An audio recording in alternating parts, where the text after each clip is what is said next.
So I think I'll take about 10 minutes to introduce the issue and to sort of start the conversation going, and then we can revisit certain elements.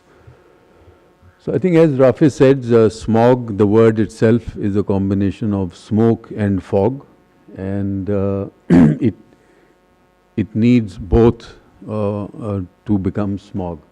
And as Rafe rightly points out, the underlying or root causes of smog are actually there throughout the year, and that's what I would like to focus on. And there are many pollutants in the air, and those pollutants become pollutants when they go above a certain value. So even something good can become a pollutant if it goes above a certain value, like carbon dioxide is normally in the atmosphere, but if it goes above a certain value, it becomes a pollutant. And there are standards for it. So I'm actually going to select only one of these pollutants, which is PM 2.5. So I'll tell you in a bit what PM 2.5 is. Other pollutants could be sulfur dioxide, carbon monoxide, other pollutants, but I'm going to focus on PM 2.5. Agree, please? So this is a magnified image of the human hair, and so if this the big blue band is, let's say, the cross section of one human hair, and 1/40th the size of an average human hair is the size of the particle that I've shown, which is PM 2.5. 2.5 is a measure of the size of the particle, and this is 2.5 microns, 1,000th of a meter, is it? Or millimeter? Well, anyway, it's really tiny.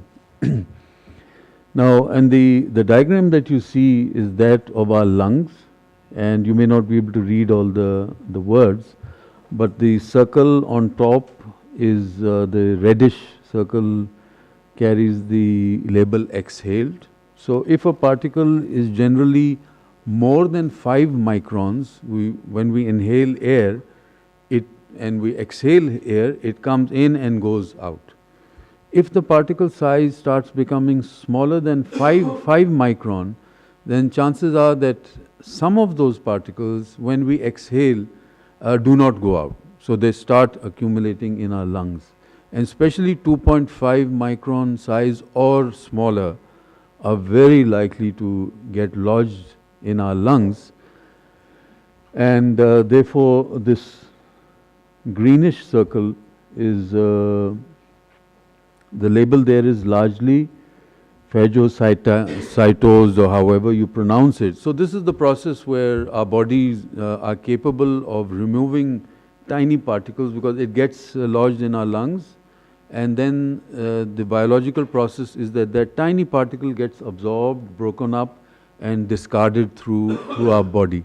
But of course, there is a limit to how much the body can deal with. So if you keep exposing it to these small particles day in, day out, it becomes a chronic situation.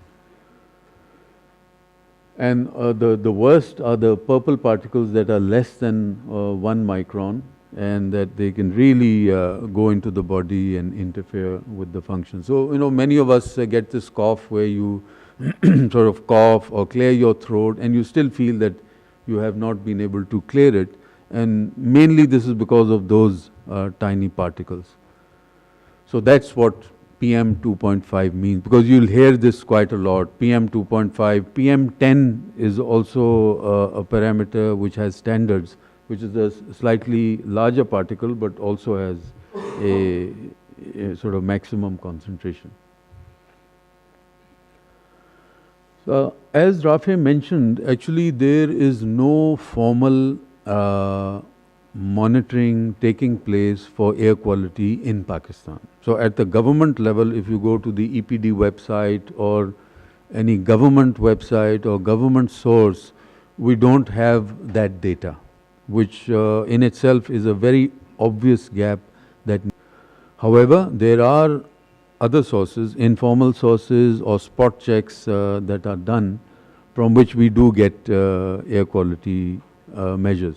So this is the website. It's called Breathe Life, and it's managed by the World Health Organization, and it publishes data about air pollution for many cities of the world. And this is the annual average for Lahore.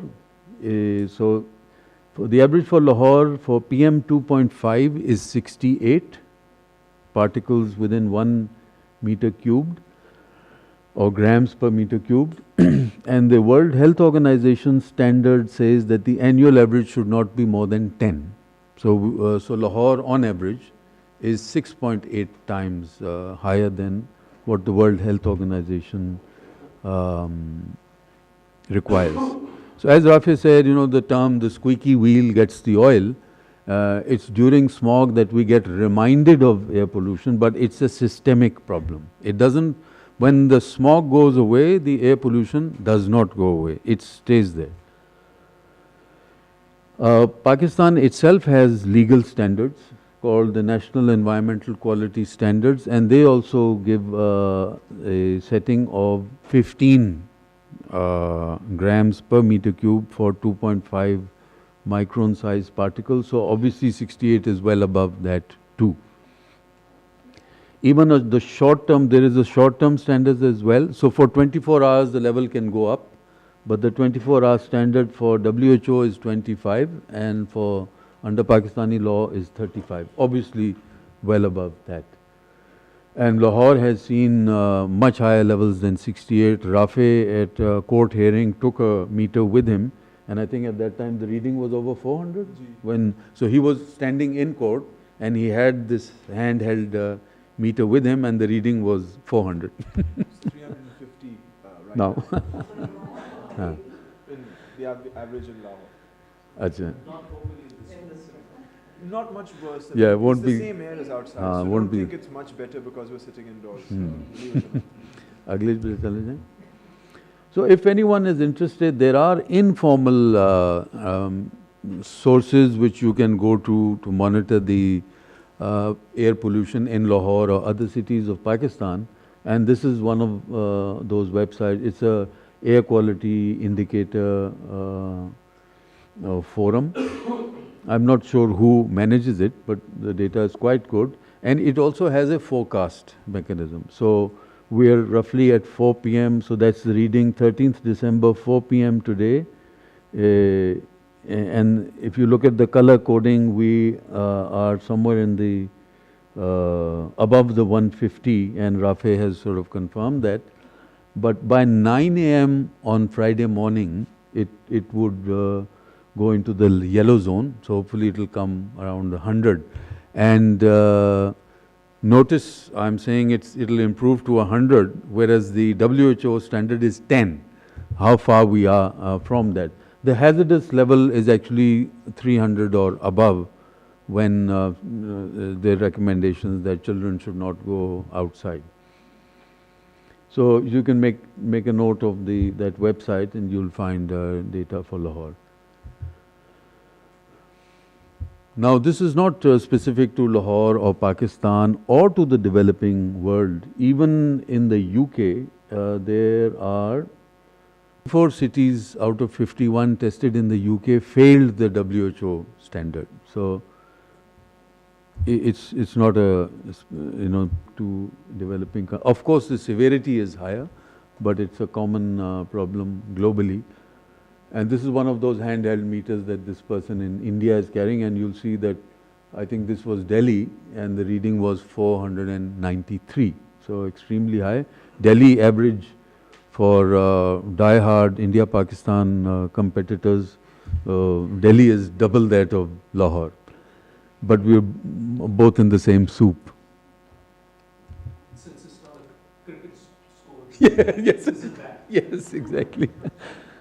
So what are the sources of PM 2.5, and can we do anything to reduce it? So I will actually not point towards any solution, although there are some, but I'll leave it at that so that we can start a discussion.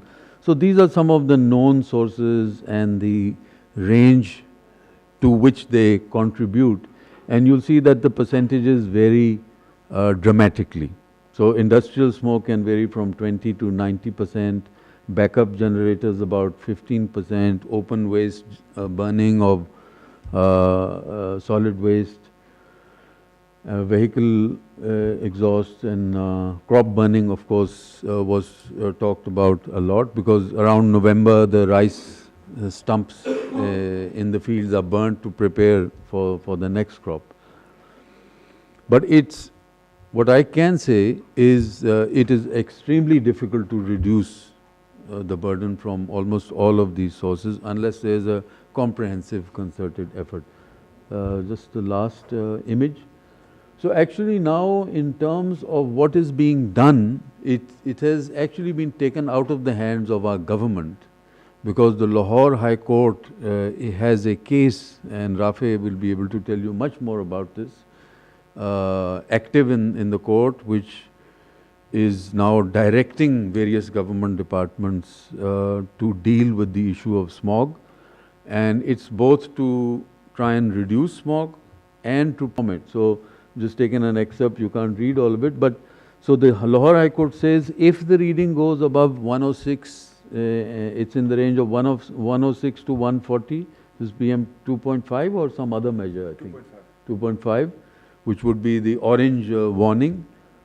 It says shut down primary schools. So, you know, the reading that Rafe gave right now, so basically, according to the Lahore High Court, we're supposed to shut down primary school. And the next progress update will be given to the Lahore High Court on the 18th of December. So as you know, the Lahore High Court is open. If anyone would like to go and attend the hearing, they can go there, and maybe want to confirm with Rafe if the date has not been extended. So I'll end at that. Thank you, Ali Sahab.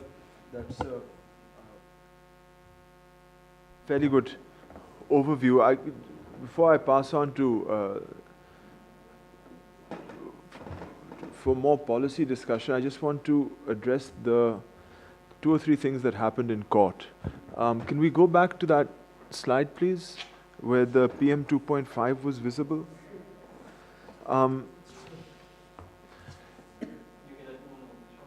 Please.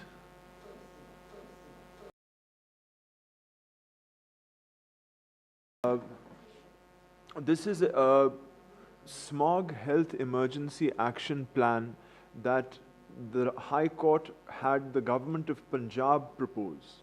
We have to make that difference in one day to underline the urgency of the health implications behind the smog.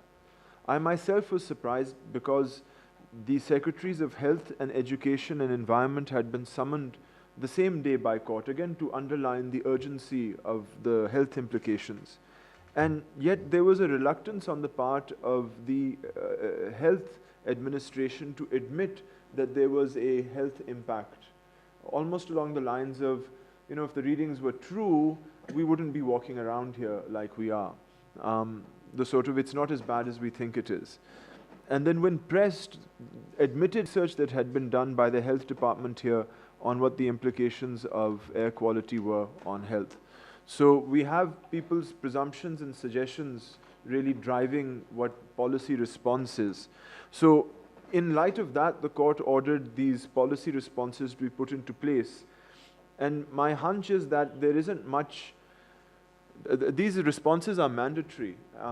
They're mandatory on the air quality meters that the EPA itself have installed. They've installed now 5 meters in Lahore.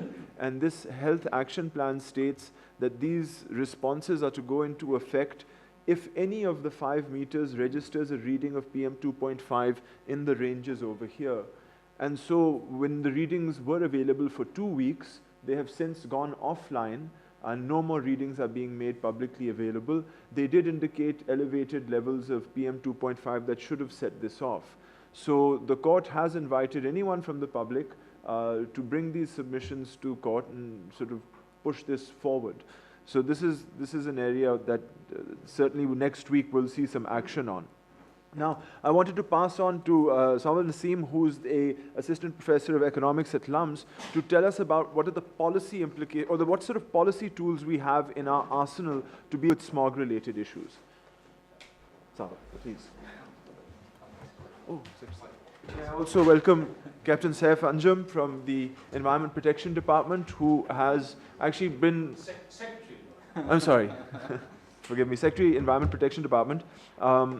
Saif Saab came to the department last year just about the smog. Yes. So it's a problem that in his new charge was the first thing that he had to deal with, and it would be very instructive to learn the challenges that are being faced by the department in recognizing the sort of severity of the problem and sort of what are the policy responses that we're coming to. But first, Secretary Saab, if you don't mind, we're going to hear some sort of policy options that we have.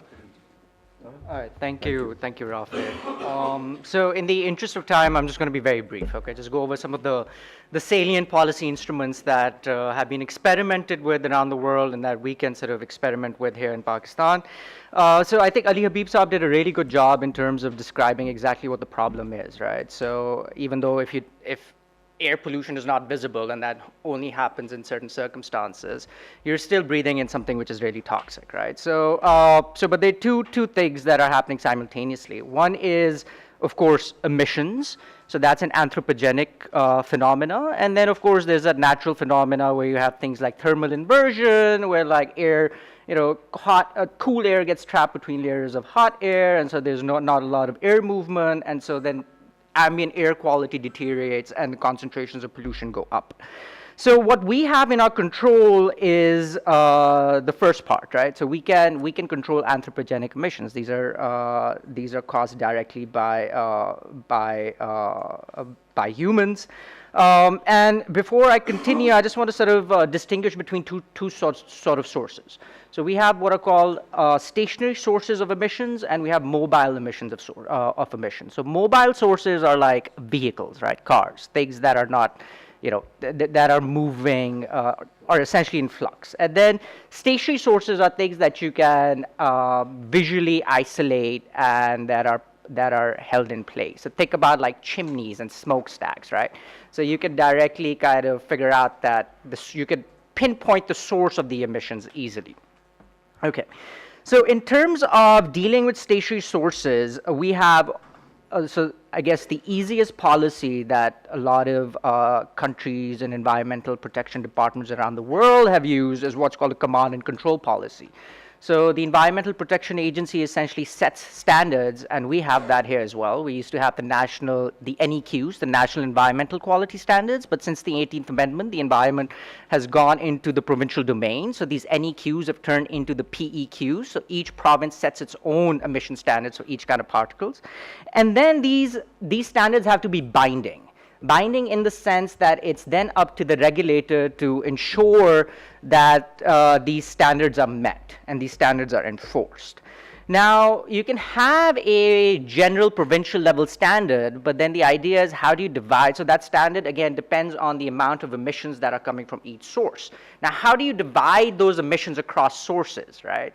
So now that's a very difficult question to essentially answer. But as an economist, we kind of tend to answer. So usually, in terms of equitability and fairness, what regulators do is that they assign either an equal amount of emissions across sources, or they sort of use a grandfathering kind of criteria, or they assign emissions according to the size of the sources or the capacity of the sources.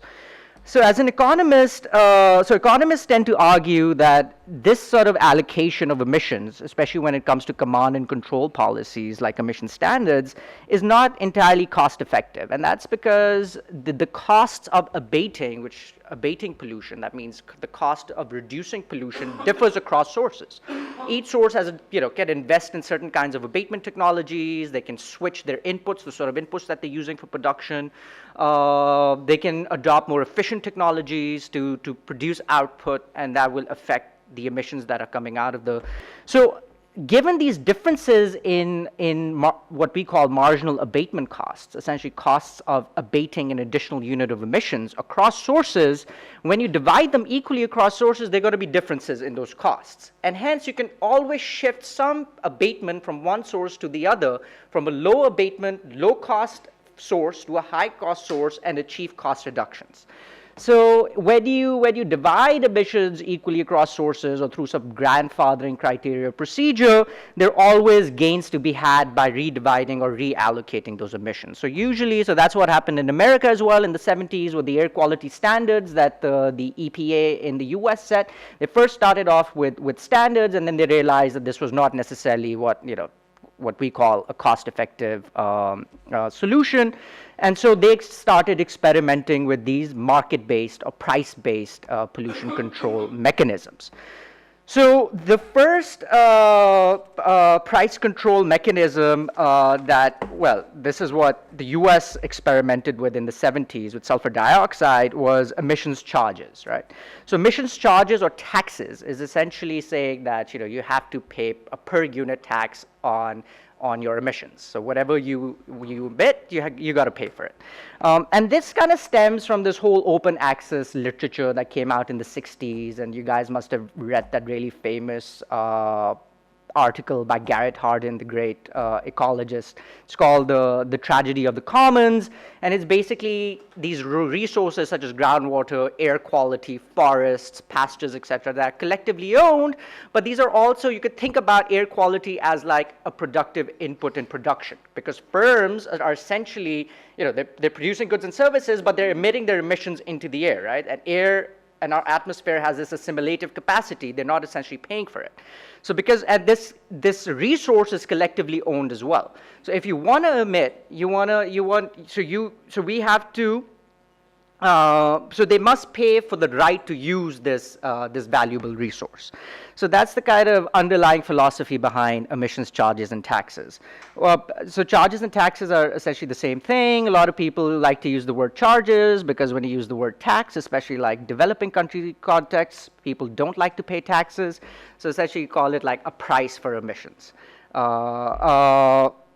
Okay, so the advantage of this is that as long as the price of emissions is higher than the cost of abatement of emissions, so again, each source has certain kind of costs involved in reducing their emissions, as long as that tax per emissions is higher than the cost of reducing emissions, it's always in the source's best interest to actually reduce its emissions, right? And in terms of those supply and demand basic econ models, you can sort of demonstrate that that's equal to, the firms will allocate emissions to the point where the tax is equal to the marginal abatement cost. But the advantage to the regulator for doing this is, A, you achieve emissions reductions in a relatively cost-effective way, because each firm is going to look at the tax and their own marginal abatement costs and equate those taxes to the marginal abatement costs. So we have these abatement costs equalized across firms. But B, the regulator is also earning a revenue by taxing emissions. And in a lot of circumstances, so the US did this particularly, where they used this revenue from emissions taxes and removed distortions in sort of income taxes and payroll taxes, etc. So this is an additional source of revenue that the regulator could use to finance either other environmental projects, or it can use this revenue to remove distortionary taxes like payroll taxes or income taxes. But my point being, well, we don't want to remove income taxes. That's incredibly important in our context and in Pakistan's context. But the idea is at least this is an additional source of revenue for the regulator, which can be used to finance environmental projects. And then the technology incentives, the incentives to adopt cleaner technologies, better abatement cost technologies under an emissions tax mechanism are much higher than those under command and control policy as well. And that is because under an emissions tax system, not only if you invest in a better, cleaner technology are your abatement costs going to go down, but since you're also paying a charge per emissions, it's in the source's own interest to reduce their emissions and save the charge that they have to, the total charge that they have to pay in additional emissions. So you can actually demonstrate that the technology incentives under the tax scheme are much higher than those under a pure kind of command and control sort of policy. These kind of mechanisms are suitable for large sources like power plants because, again, it might be in terms of fairness and equitability. If you start charging farmers for burning their crop fields or crop residues, this might be seen as a much more kind of stringent sort of policy. So large sources that can afford to actually pay for such emissions and have the necessary capital to invest in better abatement technologies are best suited for such mechanisms. In terms of a regional approach, and this is where I'm going to talk about tradable permits, and we have our guest in Chicago who's going to be talking about emissions from India. So tradable permit systems is, again, sort of similar to a tax system in the sense that it is a price instrument, but what we're doing is, under this system, you're creating a valuable right that can be traded in a market. So you can think about air quality as a valuable right? And then you put a cap on emissions. Like you say, okay, you cannot exceed this level of emissions, and that's up to the regulator to decide, what the appropriate cap should be. Now, this could be either based on economics or on health sciences, whatever. As collectively as a society, we agree on what the cap should be. Once that's decided, then you create these valuable rights and you distribute these rights across sources, and you allow these sources to actually trade these permits on a regulated market. There's some people who sort of disagree with how these rights should be allocated in the first place, because again, once you do create a right that can be sold, the people who take the permits are going to be generating a lot of revenue. So in that sense, it's valuable. So the initial allocation of that rights is an important factor that needs to be looked at. But usually, if you look at examples from around the world, permit markets have worked really well in terms of controlling short-term pollutants like sulfur dioxide. The United States has really well-regulated permit markets of sulfur dioxide. There are examples from the European Union where we have markets of sulfur dioxide. China, where if you want to look at like a very close example to Pakistan, we should turn to China. China itself has also expanded. Not only has its increased financing for abatement technologies, but it's also regulate monitoring, enforcing emissions, and looking at ways of monetizing air quality by using tradable permits. So that's what I have to say for as far as stationary sources are concerned. And just 1 minute on vehicular emissions. So these are like mobile emissions, right? So vehicular emissions usually go up when there's a lot of congestion, right? So if there is a lot of congestion, emissions are going to go up, and given temperature conditions, weather conditions, that can lead to a deterioration in ambient air quality. So one way of dealing with that is a congestion tax. So you have toll booths around major arteries, and then you charge people for being on those roads at specific times of the day. So rush hour, you want to encourage people to carpool, or you want to limit the number of vehicles on the road, so you have a tax-based or a charge-based toll booth system on major arteries. B, mandatory smog checks. So that's one thing that we actually lag in, is that we don't have mandatory smog checks. Every time you buy a car, you figure out what the emissions are, and then you mandate that these cars have to go through a regular check every couple of years, right? And this can be enforced as well, because a lot of these cars do end up on major highways like the motorway or GT road, where we do have an enforcement and monitoring mechanism, right? Motorway police is one of the most efficient kind of like public sector enforcers out there. So it's fairly easy for them to check. Well, you could do it visually, but you could also use these smog meters to check which vehicles meet those standards or not. B, city like Lahore, emphasis on public transportation. Now we've got so we want to discourage vehicular traffic. We then really want to subsidize public transportation. We've got the metro bus system. We now are going to have the orange line. I don't know if Rafe likes that or not, but there's a recent the Supreme Court has given a decision on that, so we are going to have the orange line soon, right? So now the idea is, we want to increase that network or what is an environmentally feasible way of increasing that network, which reduces the number of vehicles on the roads and incentivizes more usage of public transportation. And I'll end right there. Thank you. Thank you. No, excuse me. With respect to vehicular emissions, the problem with vehicle emissions, again, it's so complex and vast. Congestion is one thing, and that happens throughout the year. But consider this, that around about the time of the smog, there are nearly 1 million people that gather on Western Lahore for the Tablighi Ijtima, using primarily diesel to go to the city. So if you have a smog control policy for next year, and it has or caters to automobiles, you're going to have to deal with this very real other problem. It's not just about cars, it's a whole, what are you going to do? It's a social issue. We have Santosh Harish, who's the Director of Research at the Energy Policy Institute, who I believe is waiting patiently online.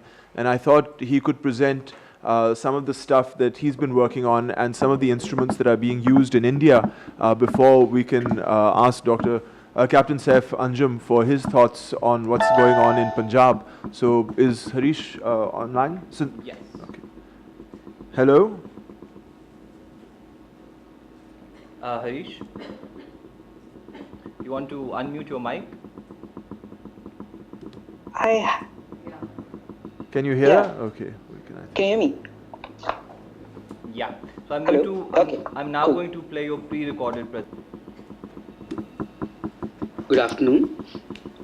First of all, I'd like to thank CDPR for inviting me to be a part of this important discussion. Clearly, among the many things that our two countries share is this very unfortunate problem of terrible air quality in large parts of our countries. What I'm going to do is talk a little bit about environmental regulation in India and our experiences with them, about what has worked, what hasn't quite, and what could be a reasonable way forward for improving air quality levels.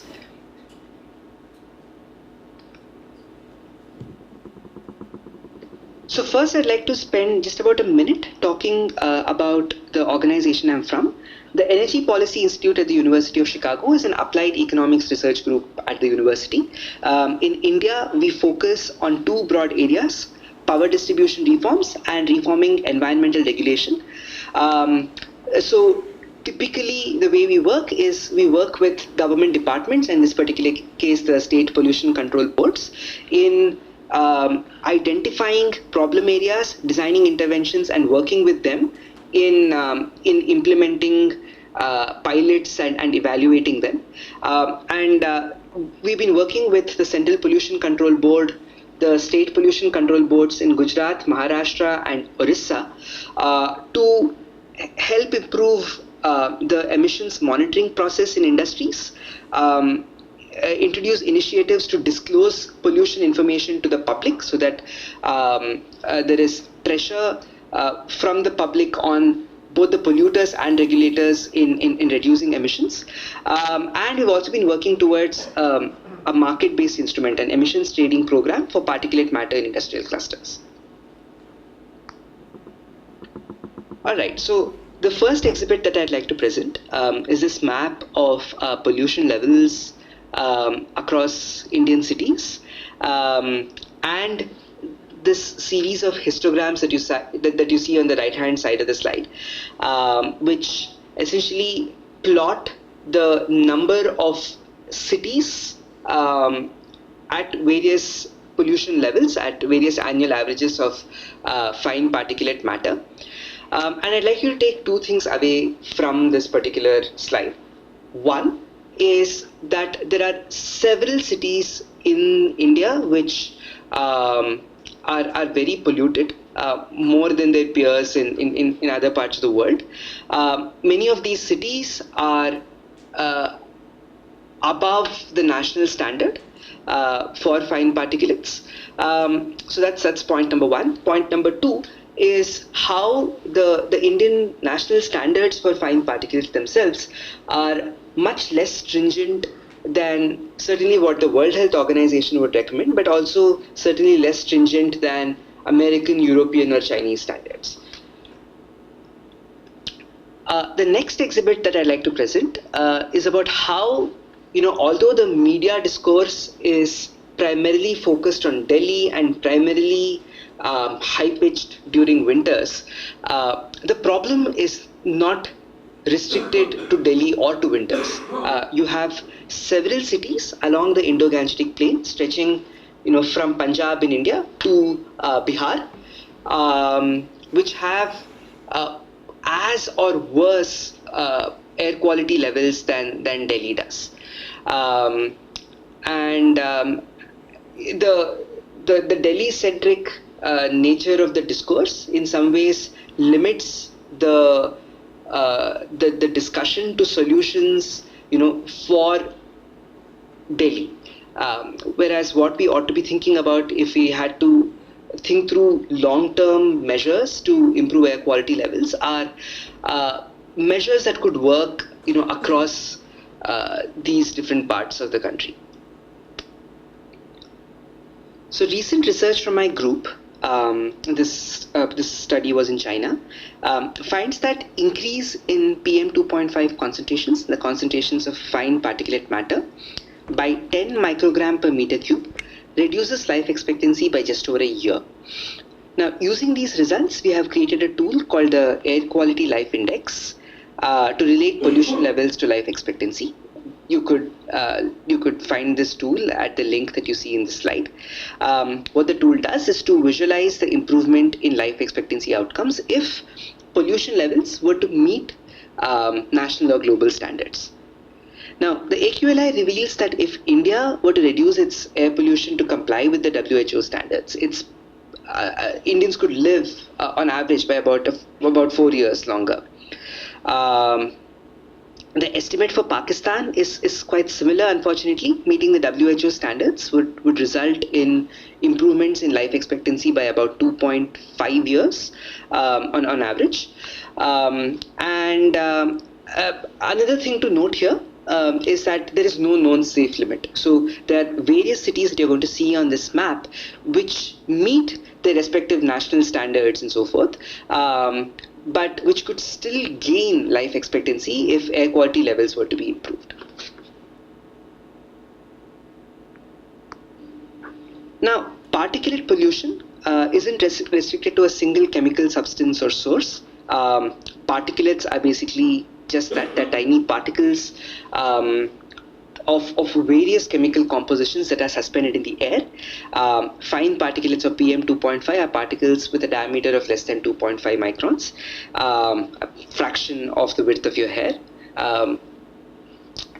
And these can penetrate deep into your lungs, resulting in health effects of various kinds. Now, there are various sources of particulate pollution.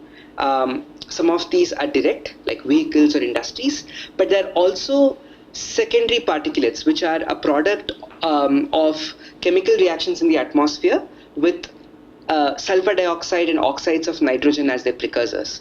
So the point here is that controlling particulate pollution requires tackling these many different sources, but also tackling different sources of precursor pollutants like sulfur dioxide and oxides of nitrogen. Now, in winters, two factors converge. In addition to sources of pollution that are active throughout the year, you have season-specific sources like biomass burning for space heating or stubble burning in farms in the region. There are also meteorological conditions which make it worse. So something called inversion happens when the temperatures are cold. Essentially, the way you could think about it is that pollutants get trapped within a smaller layer of the atmosphere. So even if nothing else changed and all emissions stayed the same, concentrations would still go up. The fact that these two sources converge, the fact that these two factors converge, makes air quality levels in winter much, much worse. So stubble burning is one of those season-specific sources of air pollution. As most of you are probably already aware, stubble burning involves farmers burning the residue that remains on the fields after harvesting has been completed. Burning is simply the least expensive, quickest way of preparing the field for the next cropping season. This has been in the news a lot. and it's also been part of a large part of it's also been a large part of political discourse in Delhi. About how stubble burning is really what is increasing air quality levels. To the best of my knowledge, while biomass burn, the contribution of biomass burning as a superset on pollution levels is relatively better understood. The impact of stubble burning in particular we don't necessarily have a number for it. We know that it makes it worse. We just don't necessarily know how much worse Delhi's air gets because of stubble burning. So, given that there are all these different sources, what's the way forward? How do we best regulate air pollution? I'd submit that that our best bet is in substantially improving on monitoring and enforcement of regulations targeting polluters who are already under the ambit of various formal regulatory institutions. For a simple reason that we have some experience doing this. There are some institutions, there are processes for regular monitoring which could be improved. There is some ability to mandate technology fixes such as retrofits or fuel standards. And therefore we could use the existing institution as a foundation to improve on. And there are many areas for improvement. Over the last 3 decades or so of there having been environment acts passed by the parliament, much of the regulation has been reliant on what are called command and control regulatory instruments, on bans, on technology mandates. Right? These work well under some very specific conditions when the enforcement capacity is strong enough. If this doesn't exist, or if the regulations are too stringent, for example, if for an industry that's polluting above a certain permit level, it becomes a criminal offense. This kind of a regulation becomes counterproductive. It becomes very expensive, very difficult to enforce, and ultimately it could become very ineffective. Our best bet is on moving towards market-based instruments which are compatible with the incentives of the polluters or of other stakeholders involved, such as the auditors, in order to make pollution control both more effective and less expensive. But for sources which do not have existing regulatory capacity, things like construction dust, stubble burning or waste burning, what do we do? A problem here is that these come under the charge of agencies such as the municipal corporations, the police, who have several other challenges and who may not prioritize pollution to be able to effectively enforce whatever norms may be introduced. However, there's probably something to be said about pollution in cities reducing purely as a co-benefit of improved governance by these agencies. So for instance, municipal authorities improving waste collection and disposal process could reduce open waste burning. Ensuring roads are well asphalted and paved could lead to less congestion and therefore reduce vehicular emissions as well as reduced road dust. Power utilities providing reliable supply make diesel gensets, another important source, redundant. Stubble burning is another one of these sources which don't have a regulatory framework at the moment, but it's also something that has no easy fix. Bans are unlikely to work. Bans in fact already exist, and we've seen over the course of the last couple of months how they've been ineffective. In fact, the state governments in Punjab and Haryana have argued for other ways of cutting down on crop burning related pollution by things like subsidizing equipment that can remove the stubble, or even providing farmers a payment of some kind of fee for having collected the stubble, which covers the labor and equipment cost, the transportation cost to the collection point, and so on. That is probably some of the better alternatives currently. we need to still figure out what we would do with all this waste that would get collected, but perhaps that's a way to ensure that the waste gets collected and does not get burnt. So, in summary, pollution control in India has been too often reliant on command and control regulation, and with mixed results. It's effective in some cases when enforcement capacity is high and somewhat centralized, but when you're talking about dispersed sources, they're unlikely to work. Even with the large point sources, which I would argue are the things that we need to focus on in the short term, regulatory institutions could benefit from reforms towards market-based instruments, or even towards what's called a third wave reform, which involve behavioral nudges and so on that coax polluters to improve their behavior. But I think the single major thing that we need to invest time and effort in is for greater community engagement of civil society groups, of neighborhoods, to augment monitoring and enforce capacity to some extent, but also to sustain pressure on polluters, on regulators, and make air pollution part of the political mainstream. Till it's seen as a technocratic issue, I fear that pollution efforts will not quite get the kind of impetus and coordination that's needed from different stakeholders, different government departments. And yeah, so making it part of the political mainstream is essential. So with that, I'd like to conclude. Thank you so much for giving me this opportunity, and I look forward to the questions. Thank you very much, Santosh, and I hope you'll stay online with us to hear our discussion and take some questions later. There's certainly a lot to take back from what you were submitting.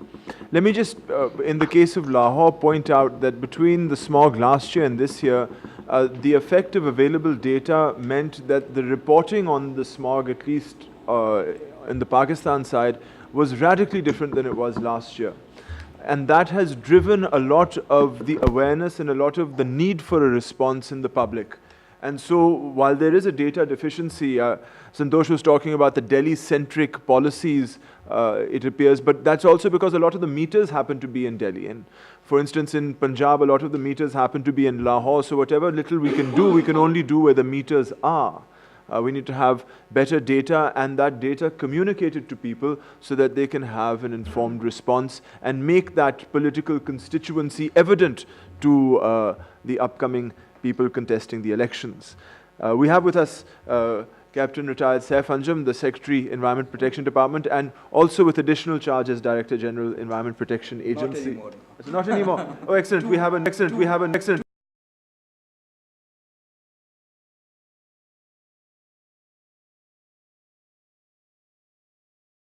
The self-explanatory, exhibit for you. The smog and the air pollution is not a atypical phenomena.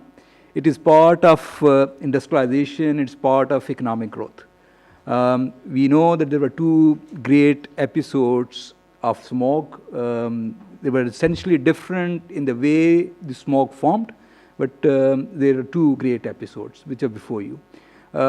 If you see, most of the world population is still being affected by air pollution. It's around 92% by WHO standards. Beijing is one of the worst affected area. Now, the World Bank is funding something like about $100 billion program for improving air quality in Beijing alone. So it's a very costly affair. Now, the problem with the air pollution is that it comes from host of sources. So you have vehicles, you have crop residue, you got power plants, you got industrial units. So this is a very complex phenomena, and there is a transboundary aspect to that. So even if you control everything at the homeland, still you could face terrible episodes of pollution traveling thousands of kilometers from maybe Middle East, maybe from the eastern side, maybe somewhere else. So these things are quite more complex. Every pollution is complex. but the air pollution is more so. If we compare it with water pollution, so water pollution can be attributed to sources. There will be factories which will have their own pipes, and they will be polluting somewhere. So this is easy to manage. But in case of air pollution, the sources are so diverse, so different, so much, that it's very, very difficult to put a handle on them. But there are lessons to be learned from London smog. There are lessons to be learned from the Los Angeles smog. And essentially, those are the lessons which are applicable even today. We need to go for cleaner technologies. We need to go for efficient fuels. We need to see where the policy lacunas are. So all those things is an amalgam of everything. So now what I'll like to illustrate from Lahore example. So how does the phenomena really happen? We've been talking about the air quality. We've also been talking about lack of data. So I'll just like to emphasize on that particular point. Can we go to the next slide, please? The next one. Okay. Now, the typical problem with us is that we have a very scanty data. Now, this is a scientific phenomena, and it requires a scientific approach to deal with.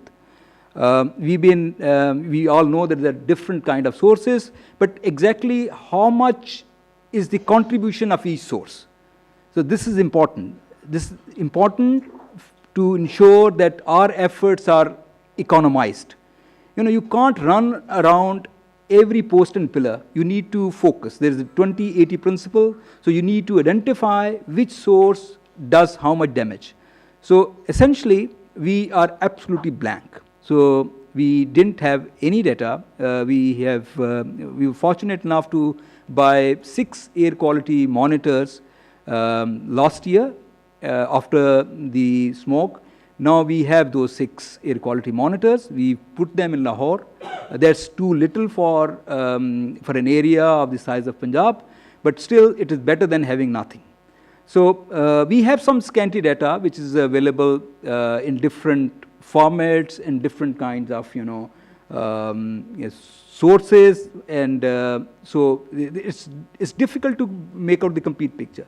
But the information in whatever shape and whatever quality it is telling. So can we go to the next slide, please? So this is how we worked it out. So since we do not have much data, so the reliance was on using proxies. So this is one of the proxy. Now this is a satellite image as a satellite would see the Earth from above. So what is really happening is that the satellite picks up a particular band width of light. So in this case, this is, I think, this green. So it will correspond to the aerosol suspended in the air. So the amount of light which is attenuated, so the darker portions would tell you that the attenuation is more. The lighter would tell you that attenuation is less. So this is a proxy for the depth of the aerosol, and this is aerosol optical depth, AOD. So this is seeing this region from above. So can we go to the next? This is exactly September 3rd, 2016. So the phenomena was building up. You see the reddish spots are getting more red, and it's expanding. Can we go to the next? Now this was the last year's smog when it was at its zenith. So you see that the whole region was covered in a very thick layer of aerosol. So this is as I said earlier, this is a proxy for kind of pollution levels you will have, particularly the particulate matter. So can we go to the next? Now we took satellite images for the last 5 years, from 2011 to 2016, thanks to the efforts put in by SPARCO, and this is an open source from NASA, which was used. Now, I was, can we go to the previous slide again? Previous slide? Yes. Now, this was a snapshot for November 1. So what we did was to tabulate aerosol depth. This comes in a column. So we calculated columns and, come again, to the next slide, please.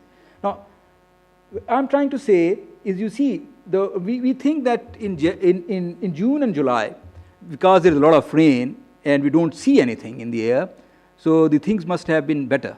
But the things are not really better. If you see, June, July, August have typically higher aerosol depth. Now, this phenomena may be linked to, clouds. That is one possibility, but that needs to be, supplemented. This hypothesis needs to be supplemented, corrected with record. But, it seems that throughout the year, we have very high level of aerosol suspended in the air.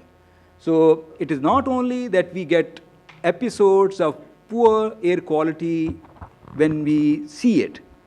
In fact, the poor air quality is always there. Sometimes we see it, and sometimes, most of the time, we don't see it. So it becomes visible when it is topped up, supplemented by crop burning, but it is at a good level all the time. It crosses a threshold when it is supplemented by rice stubble burning in the winters, and there are meteorological conditions which further strengthen it. That is a high level of humidities, falling temperatures, and inversion, as Santosh was pointing out. So this is AOD, aeronet. So, slide please. Now this is while we look at space from the ground. So if you're looking upward, so this again confirms it. So this is probably to eliminate the impact of cloud cover. So can we go? Okay. So this is collected from various sources of air quality monitoring in Lahore. So the station is township. We don't have data for the complete year. The readings are 188. This was back in 2007, pretty old. So if you just see the frequencies, so now our air quality standard asks for a pollution load in case of PM 2.5. The maximum pollution load, the standard pollution load is 35 microgram per meter cube. So, only 7 days out of 188 days had healthy air as per our own air quality standard. So if you see 350 is around 10 times the standard value. So, and in between you find a host of, range of, air pollution. But this is a histogram, this is a frequency table and frequency graph. So if you see, we normally stay almost double the value. That's the maximum number of days, and then the multiple. So the situation is not very good. So can we go to the other? Now this is another station. This is monthly average. No, same station, monthly averages. Can we go to the next, please? Now this is the comparison to our air quality standards. Again, can we go to the next? Now this is a comparison of 2007 and the current level of air quality. The situation has really worsened. And it's very logical. There has been 10 years, more vehicles have come on the road, population has increased, industry has grown, so everything is having a toll on the environment. So can we go to the next? Now, it is just for the sake of curiosity. When we measure air quality, there is a concept which is called the background level. So the background level is that you place a station outside the urban areas just to see what is the level of pollution, no visible or high intensity human activity. So we placed one of the station at Jallo. So the results are not good either. So can we go to the next one, please? So you see now this is the Jallo station. Even this station would tell you that there is a pattern. Now there are peaks and there are lows. Now the peaks and lows would correspond to human activity. But there is always a baseline. Now that baseline is something which we need to see, whether it is industry, whether it is the ambient air, whether it is transboundary, whatever. This is something which is a matter of investigation. Can we go to the next one, please? So this is again PM10. So no, let me just stop here. As I said earlier, this data tells us many things, but it does not really inform on what policy course we should take. And in order to take policy course, we need to, as I said earlier, we need to ascribe the weight of each source of pollution. So if we think that the vehicles are contributing. So how much are the vehicles contributing? If we say these are the furnaces and smelting units, so what is the contribution? If we say it's the rice stubble burning, so what is the contribution? Unless we have those contributions, we can't really decide on which area to invest first. There's always dividend for money, there's a marginal utility, so we need to gain maximum out of our investments. Now, this, what I'm trying to say is that a critical capacity needs to be developed to analyze this data. This is raw data. This doesn't tell anything. It does just tell that there's high level of air quality, poor air quality. But there has to be a second and a third layer of analysis to interpret it and then to decipher what is written inside it and let the policy be informed by this particular data. We don't claim that this data is rich enough, but we are trying to find out a correlation, and there's a big factor missing in this equation. So what are the health impacts? What are the epidemiological studies? If there is a peak, so does it really translate into more patients arriving in Mayo Hospital, for example? It was surprising for me as well. We've been taking indoor and outdoor patients' number related to corresponding diseases, but to surprise, there was not much increase. And in fact, Mayo Hospital reported, reduction in number of outdoor patients by half as compared to the last year. So, well, whatever the phenomenon. What I'm trying to say is that there are different layers of investigation.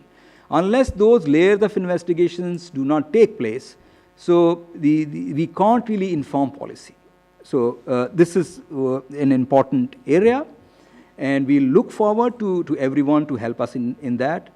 The EPD on itself is trying to make sense of this data. We've hired an international expert to do the same kind of analysis. Now we need two kind of analysis. One is the source apportionment, and the other is the speciation. So and actually what we had been doing, along with calculating the pollution loads, concentrations of different pollutants, we were also physically collecting the particles which were suspended in the air.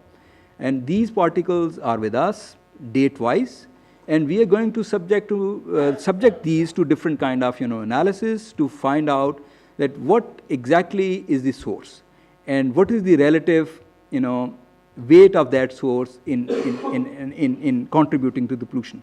So this is one aspect. Can we go to the next now, please? Now, the present episode we know was the regional phenomenon. What ordinarily happens is that the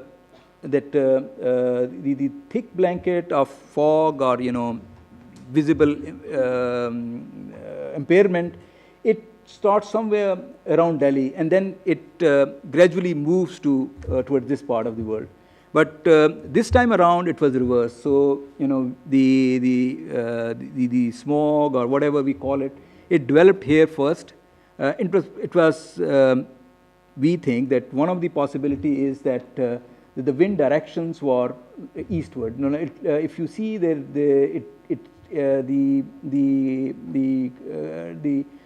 whitish parts, they seem to be like a part of the big circle. The half of the circle is like an arch.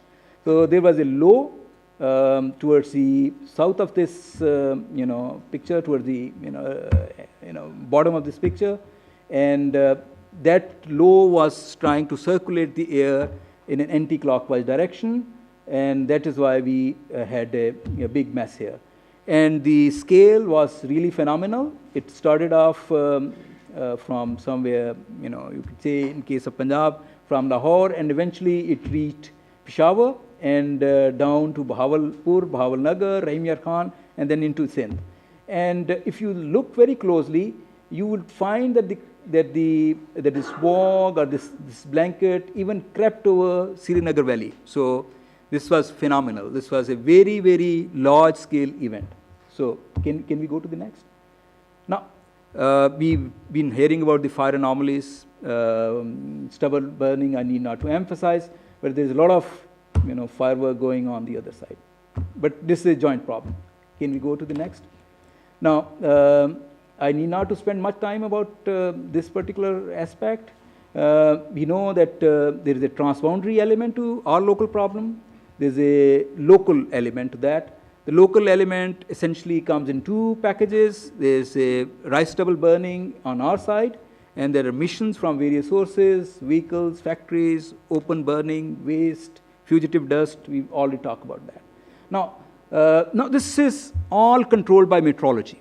If the wind starts blowing westerly, so everything is taken off from here and it lands up somewhere else in others' territory. Now, if the wind is easterly, so everything drops here. Then, if the humidity levels are very high, the vapors tend to condense upon the suspended particles, and you find yourself in a thick of visible impairment, and that's how it becomes visible. Then the temperatures, the dew points, and inversion, Tesh already talked about.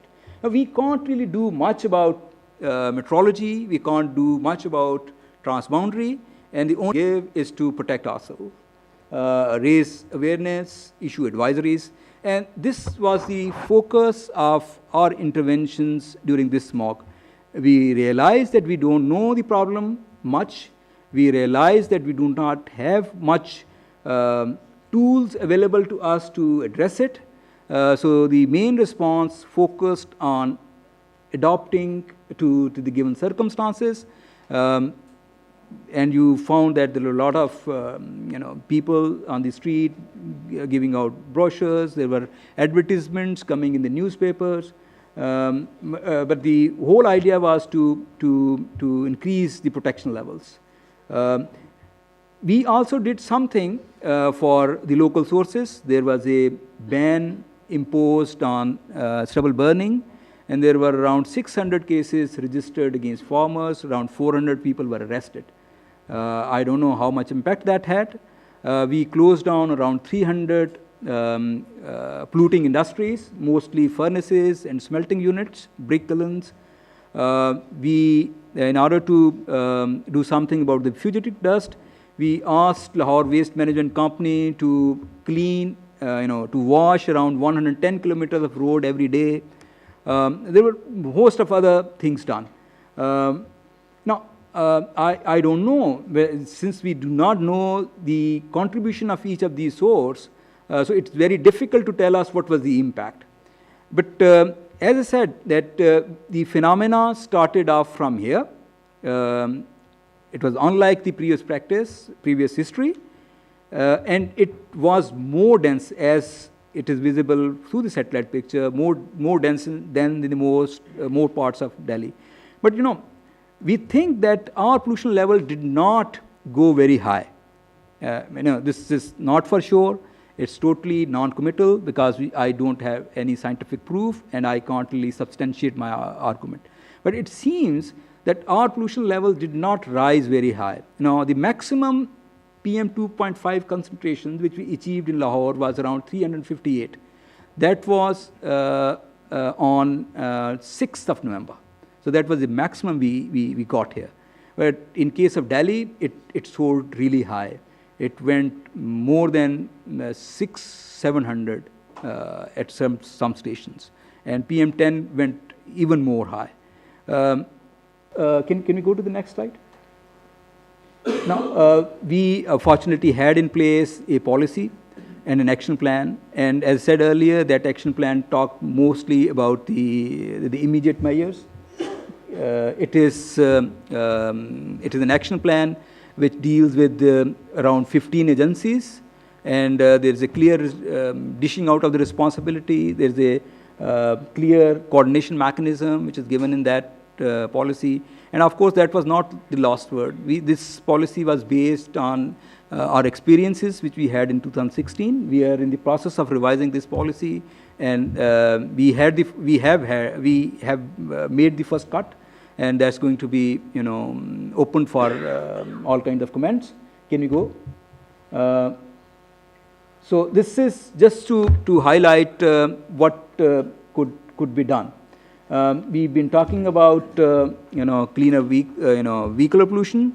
I think these the main problem with the vehicular pollution is that we do not have low emission engines and we do not have cleaner fuels. Our fuels are the worst off in the region. Even Delhi, Bangladesh, everybody has gone for low sulfur fuels. So we are still trapped in a vicious circle of how to get good fuel and then how to introduce compatible engines. And now, just to cite, as compared to a pre-Euro engine, the emissions of a Euro 6 engines are 98% low.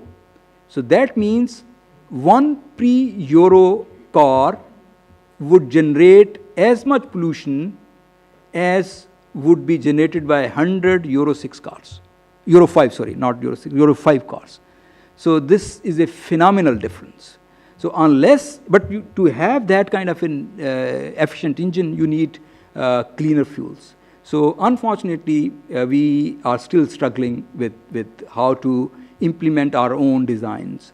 We had decided to go for Euro 2, which is nothing compared to the size of the problem, and we decided to go for 500 ppb sulfur contents in a diesel and furnace oil.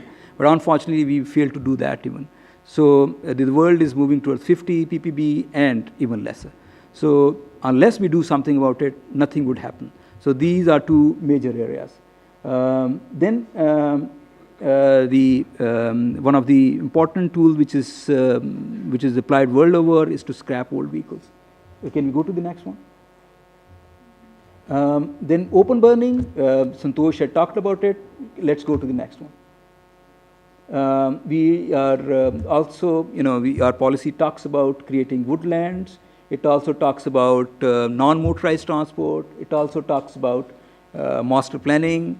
Unless we go for these kind of things, nothing would happen. Resource efficiency, if we want to change industry. The point is not about shutting down industry whenever there's an episode of poor air quality. It's about equipping the industry to reduce emissions. And that's what the key to the problem is. Can we go to the next one, please? Next one, please. Now, just to top it up, the reasons for my getting late was again the link to this. We are negotiating two major financial assistance packages from World Bank and the Asian Development Bank.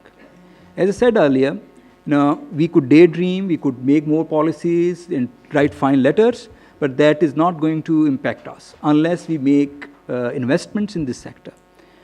Of course, market forces are important, but the markets, the creation of markets is itself a very big challenge. We've been using water for irrigation for more than 150 years, but unfortunately, we've not been able to create water market.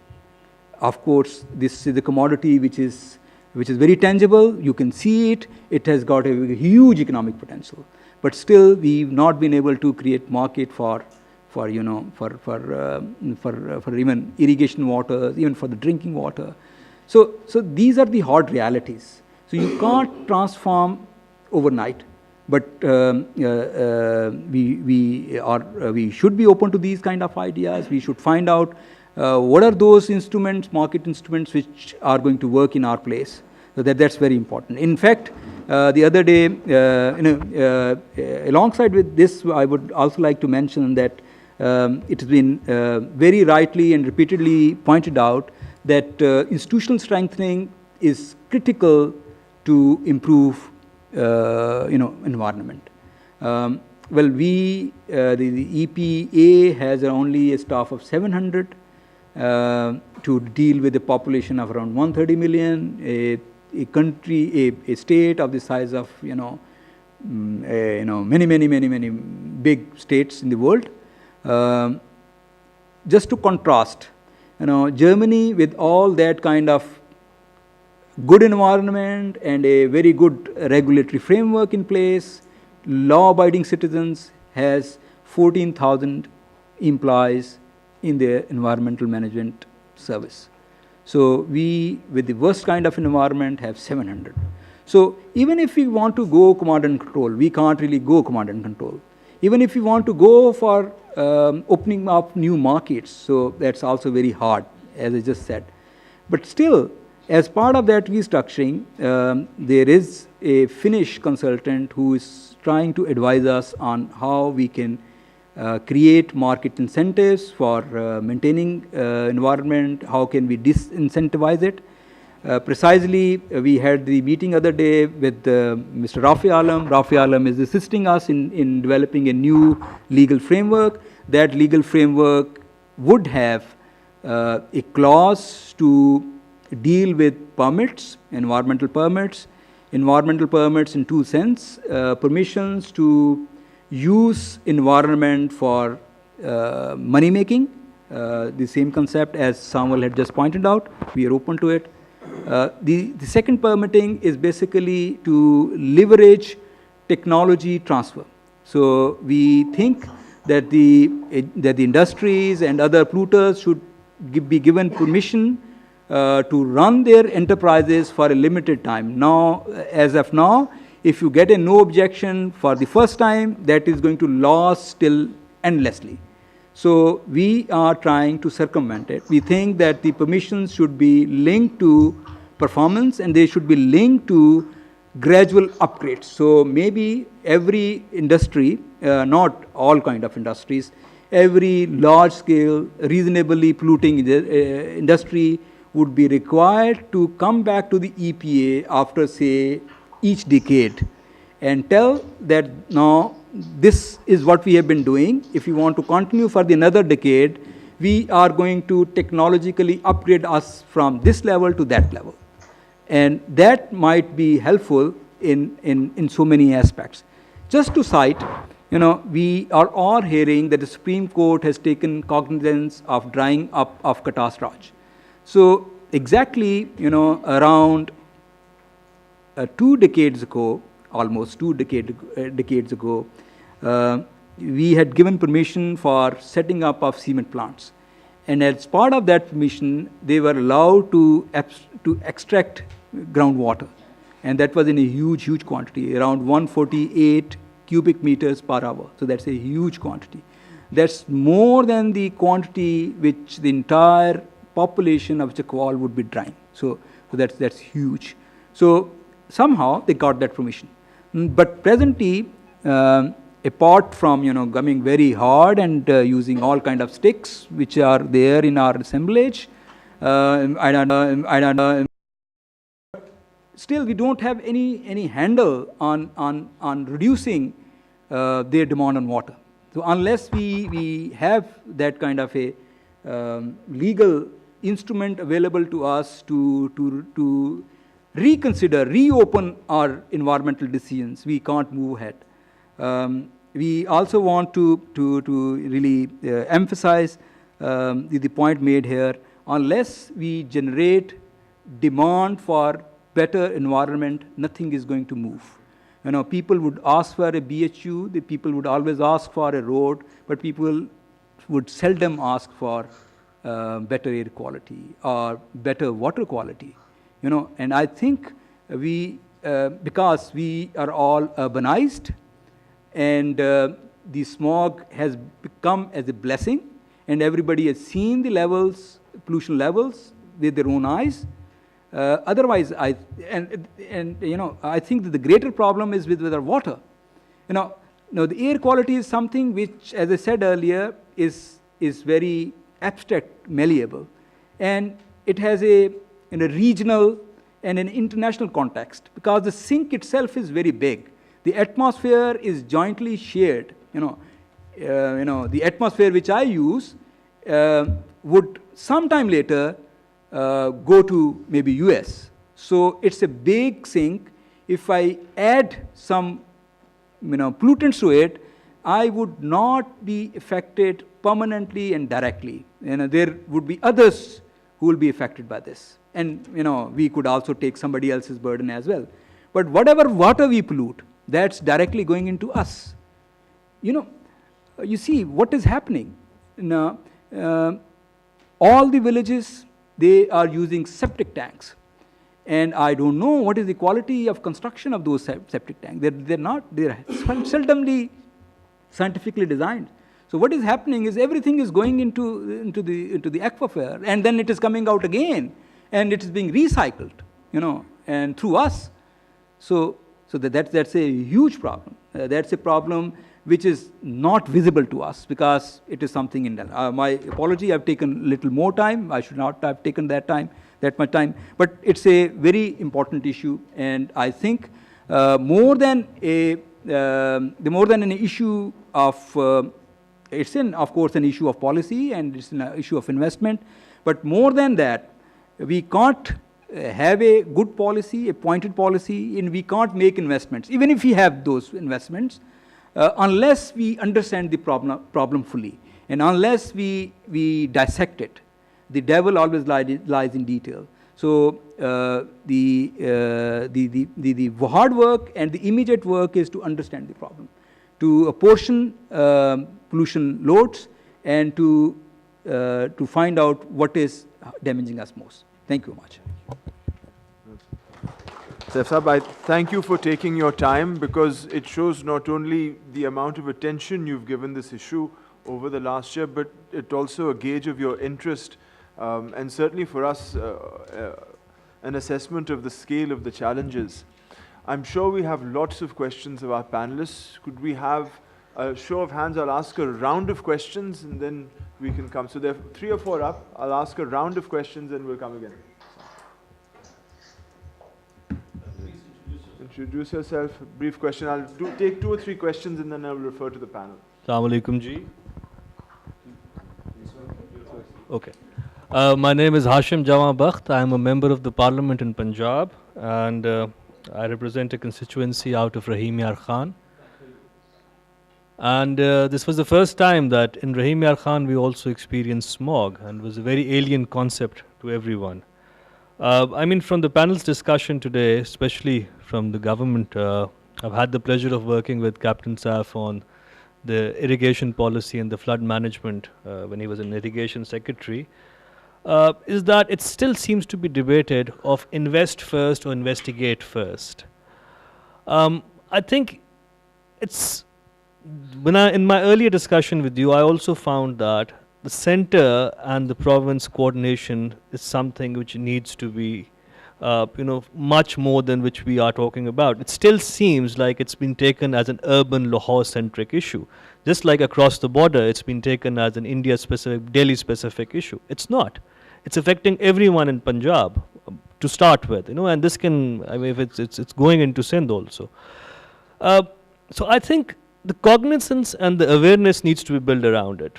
And the discussion in the parliament also needs to be started. And to do that, one of the first steps should be that the information on PM 2.5 or PM 10 should be made public to everybody. And I don't see any reason why it should not. Secondly, my question to Captain Saf would be that while we are formulating this policy, we're also going through a huge economic change in our country with the introduction of the CPEC corridor. That itself will attract a certain amount of emissions. Have we been able to quantify that? And should as Sawal pointed out, should the economic aspect of it play into it? For example, emission tax. Are we looking into that? And also, could you answer of what sort of reception have you gotten from the federation, the federal government, on this smog issue? Thank you. Hi, my name is Sabrina Topa. I'm a journalist who's occasionally reported on air pollution. Can you hear me? I have just very fundamental, basic questions. Why has the EPD stopped publishing air quality data, which is so vital to the public? And secondly, why has the EPD never declared a public health emergency, especially when its own data actually exceeded the WHO standards? And My final question is, what is the EPD doing today to prepare for next year's situation, which will probably be worse than this year's situation? Thank you. I just want to say, I mean, we heard, this is really for all the panelists. I mean, we heard a wide range of sort of policy measures and enforcement things that have worked and not worked around the world. You know, even if we can only hypothesize about the exact composition of you know, the PM 2.5 here, surely we can make some pretty good hypotheses about it, given the experience of other countries around the world.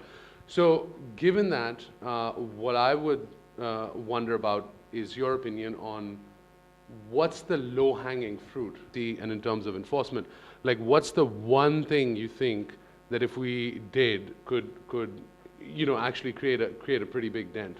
So that's something. And sorry, Asad Ahmed, and I write for the Friday Times.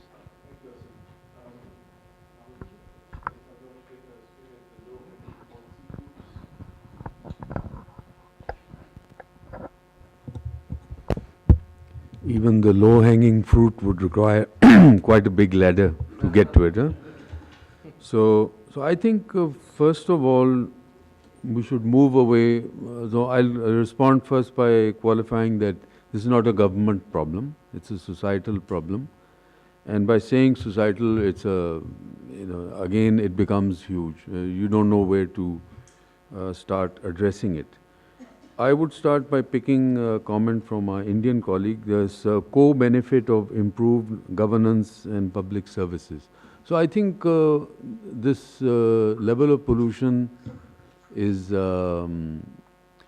haunting us because of our past bad behavior, and it's coming back to us. And as the Secretary EPD also talked to us about, there are already existing laws that are being violated blatantly, and so I think that would be the low-hanging fruit. The steel re-rolling mills and some which are, you know, blatantly you pass on to by the motorway or GT road, you'll see the tires burning. So I think those are some low-hanging fruit, but I would still say that maybe shutting down the factories is not a long-term solution. Working with the industry associations might be.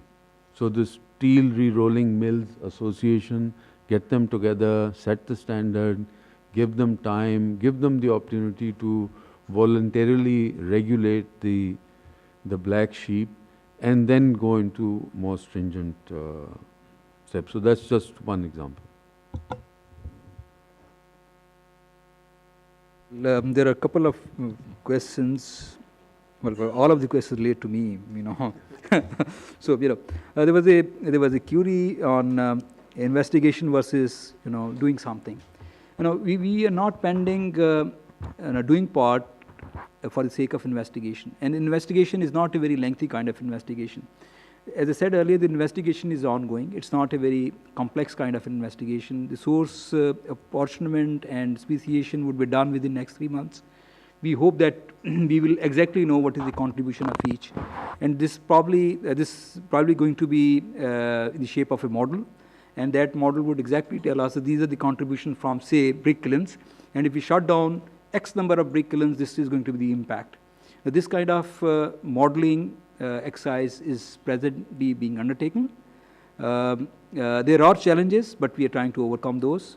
We have some raw health data, and we're going to we'll try to find out a correlation, whether that correlation exists or not. This is not going to be a very lengthy kind of investigation, but this kind of investigation is important to optimize resource utilization. You know, if we want to go over what kind of actions we propose, so I have 2 hours presentation on that, but I think we shouldn't go into that. So we've tried to look around what has worked in other countries. We've tried to consult every possible person who could have an advice, World Bank, US EPA, you know, Chinese EPA. We've been trying to talk with our Indian counterparts through so many offices. We've been trying to talk to WHO. So we've been, all the time we've been planning, as I couldn't complete, I thought that and I lost the thought trail.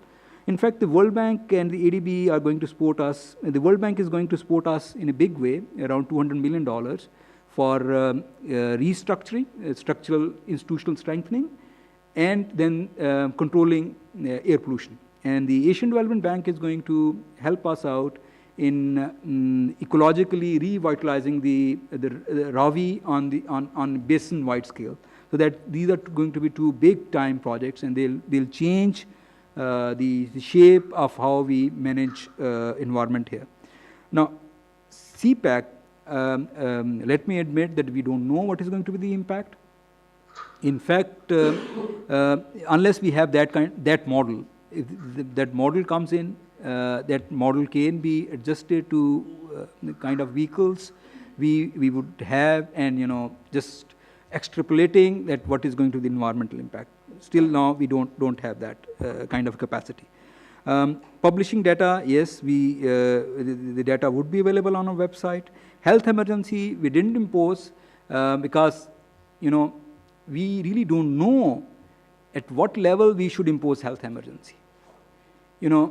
If you would have looked at our graphs, the data which I showed, if we put it at around, let's say, 3 times the standard emission limits, so most probably our schools would remain shut for at least 8 months.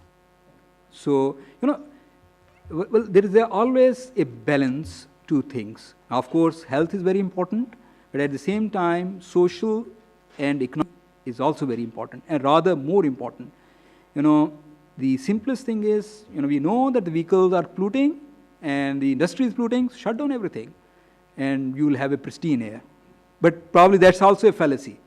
I pointed out that we placed a monitor at Jallo Park, and we are going to shift it to Ravi siphon, just to see if there was any anomaly. Probably the background, air quality would also be pretty bad. So even if there are biogenic pollutions, so I don't know what kind of impact those biogenic pollutions had on our monitor in Jallo Park. There are a lot of trees, but we try to site it in a place which is in accordance with US EPA's guidelines on siting a monitor in a wooded area, in a park, in a landscaped area, but we are trying to reconfirm it. So if that is the case, probably even if you have nothing here, there will be a lot of air pollution, because we live in an area where maybe you would find dust storms, the remnants of the dust storm from the Middle East passing way above us, and dropping down their fallout anywhere. So we have to weigh options. In fact, we are working with the WHO and the US EPA and the Chinese EPA to define health breakpoints, to really slice that pollution concentration into pieces, and to say, this is a benchmark where we should declare health emergency. And what does health emergency actually mean? Does it really mean that we shut down schools? Or we tell children to just stay indoor and read, rather than, interrupting our lives? That is not going to take us anywhere. So we are into that kind of an exercise. In fact, adopting a health emergency or pollution emergency response from maybe US would not be an answer, because their air quality is entirely different from our air quality. And what happened in Europe was not that the standards came before technology. In fact, Europe had adopted the other approach. They had technology first, and then they came up with the standards. So we are trying to invent the wheel in a totally different direction. So that's not going to work for us. So low-hanging fruits, I can assure you there is none. there is none. So even if you talk about vehicles, so there is none. Unless you change fuel and go for low emission vehicles. No, but that's not low hanging. Again, you know, the industry has to respond. The refineries have to respond. And that's not a long term, that's not a short term thing. It's not like switching on a button and switching off a button. So there's no concept of low hanging fruit. Senator Narayan in Delhi has been campaigning on that.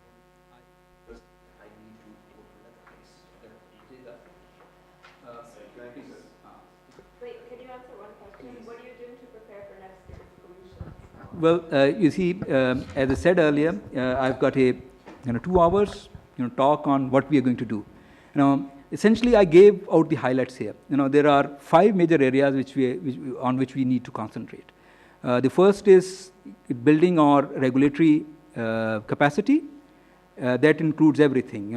More inspectors, more gadgets, more monitoring, more analysis, more stringent laws, or whatever. So that's one part. The other part is to deal with vehicles. The third part is to deal with technological upgrading, resource efficiency in industrial units. The fourth part is about crop residues. The next part is about urban sources of pollution, and that includes washing our roads. That includes everything.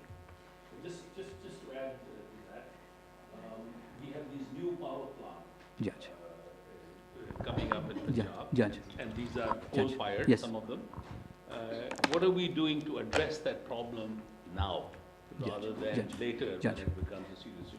In fact, there are 3 air quality monitors which are installed right in the plant, and I've been closely examining that throughout the episode. It doesn't have much pollution signature, to be honest. It's not a made-up statement. So the Chinese have delivered the clean technology they promised? It seems as of now. You see, even if we go for a very polluting kind of a coal power, the argument is that the number of generating sets we have in Lahore, it is in every house and at every plaza. Even if you have a very dirty kind of a coal-powered power station, that would have an overall positive impact on air quality. I can assure you that mathematically, it is the equation would work in favor of that. But of course, we know that there are better kinds of power generating options, and probably Punjab government doesn't really intend to go for coal power anymore. That was one quick fix. I think we are going towards LNG, and we are going for more cleaner fuels. So, but the signature is not very significant. I know you have to go somewhere else, but let's take advantage. Santosh, do you have any issues that you wish to raise? We have an opportunity for you to interact with Secretary Environment.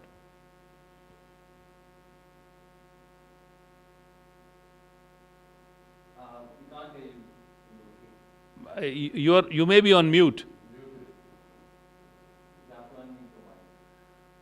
He says he's okay.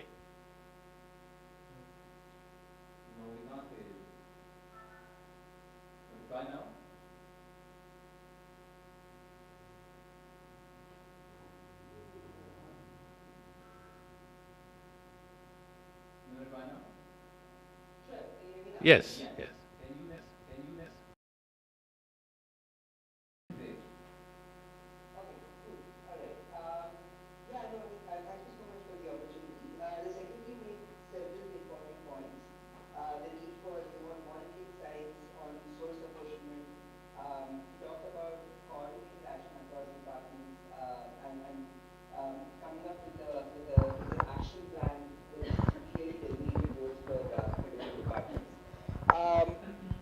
In terms of a low-hanging fruit, though, sir, I wonder if, and this is a place where our own research work started here in India, which was, are vehicles, industries meeting their standards currently, right? So these standards exist. There's a framework to regulate them.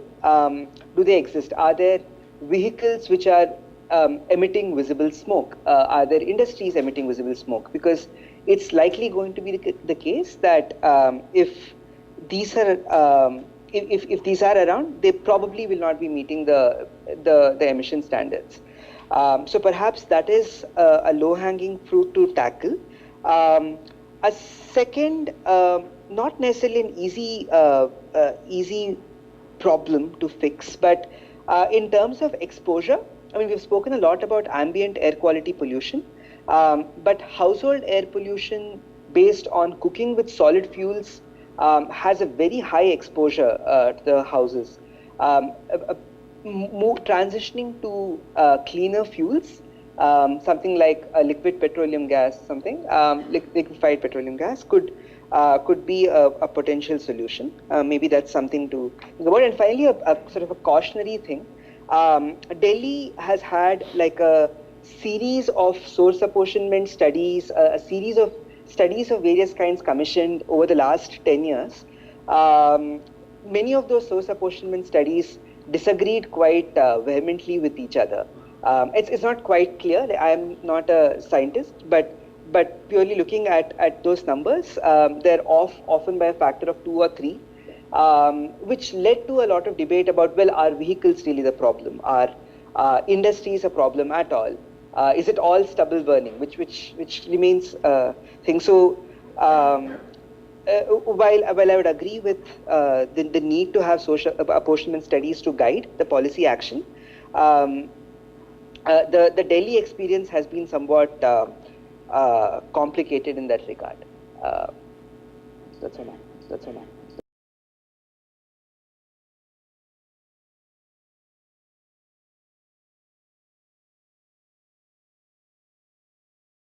Which is recognized and certified by US EPA, the system which we are using.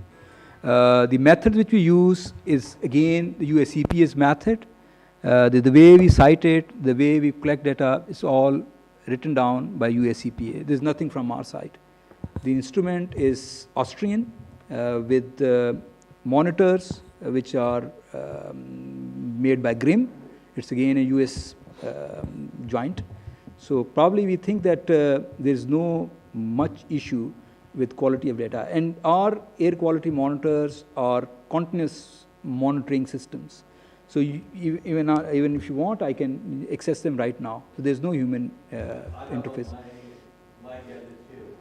But on the other side, like when you start collecting a data, you have some quality gases available to calibrate the... Yes, we have a calibrator with us. So you start from there, and then you have QC measures to validate the data, to ensure before, and do you have any modeling available as well after that? As I said earlier, we don't have a modeling system as of now because we don't have any data. Because you need to have data to develop a model. Otherwise, there are prototype models available everywhere. So the model in US would work here as well, but you need to put our own data to indigenize it. So that's what we are trying to do now. Thank you. Third party is required to do that. Thank you. I'll address this issue as well. Sir, thank you so much. My apology, I need to rush to another meeting. So, I suppose it's about time to conclude. So I'll have some concluding remarks, and there are enough of us that we could sort of hang and have some tea and discuss this furthermore. The difficulty is trying to put together an enforceable, sensible policy in the absence of reliable and shared information, and in the absence of any capacity or experience to have handled this problem before. The EPD measures air quality. It doesn't have Met Department capacity or data. Met Department आपको बताएगा कि smog आ रही है.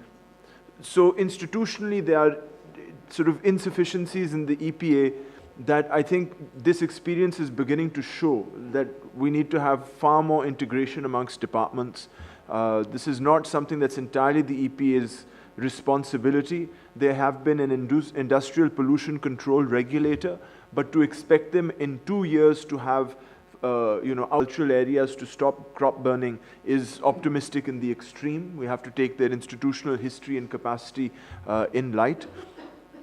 The problems are immense, but once we start getting the source apportionment, we can start identifying where the pollution comes from and then start applying the economic and also top-down command and control mechanisms for each type of problem. The Chinese did this. They figured out that 20% comes from coal, 20% comes from transport and so on.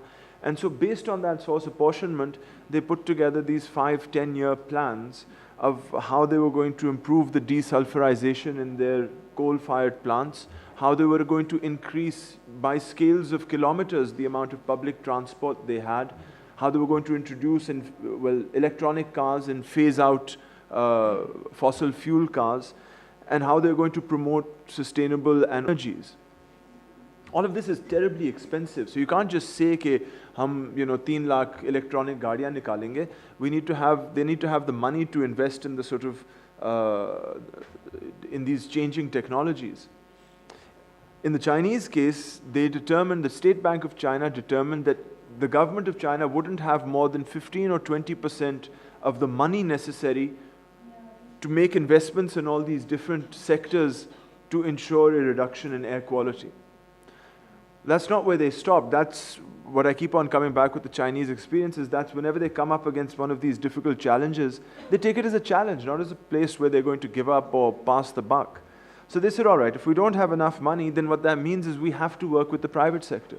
We have to leverage the money in the private sector. So how have they done that? There is a number, I think 14 different policy instruments that they have. So from introducing green stock exchanges or green funds within stock exchanges, promoting things like carbon taxes and green insurances, by making it mandatory to have green reporting requirements in public sector or public companies. Public companies already have huge amounts of reporting when it comes to financial disclosures. Why not make the same with respect to green disclosures?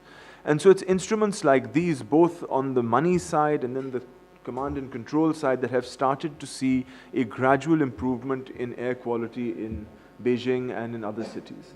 Yesterday or day before, the air quality in Beijing was under 35, PM 2.5 was under 35 micrograms in Beijing. Well, they've achieved a 17% reduction in their PM 2.5 in the last 2 years, but it's also the Chinese example is that they've increased their institutional capacity so that now they have EPAs or environmental department at the national, provincial, county and city level. And each at the city level, they have about 4,000 employees on average in the department. But also they have monitoring and enforcement as well. So they have increased the network of monitors around each county.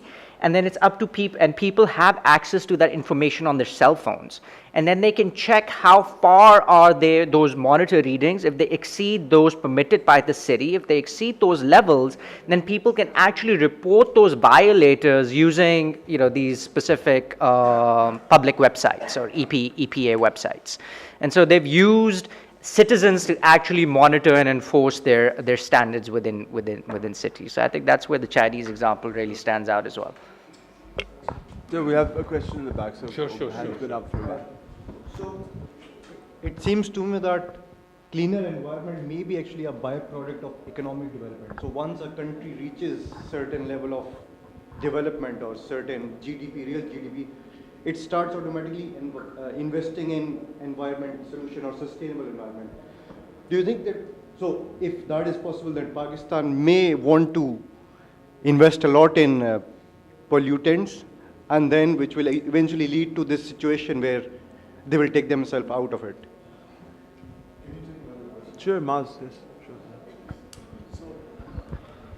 Okay, a very interesting discussion, primarily because I feel that you've been able to highlight that this is a multifaceted issue. I mean, it has so many different dimensions to it. I think that there are two dimensions that are missing here, and I'm going to be very brief. One is that in 2015, the entire world went through two major events. One is that we all agreed on the Sustainable Development Goals, and then we signed the Paris Agreement. Now, I think that one way in which we can connect this issue is to think about in terms of sustainable development goals. You've got 17 goals and 169 indicators, including things such as child mortality and other things that we've been talking about today. The other thing I want to highlight is that I feel that there is really a disconnect between the scientific assessment of risk and how the public or even the politicians are assessing and perceiving risk. And I think in order to understand this, one way is, yes, you need to communicate more, you need to bring this issue to the public, and therefore you can fix this risk deficit. I think the other is to really bring risk management to the front and center of development. So I think taking it back again, I think try to connect it to the sustainable development goals and see how we can bring this or take it forward as an opportunity for Pakistan.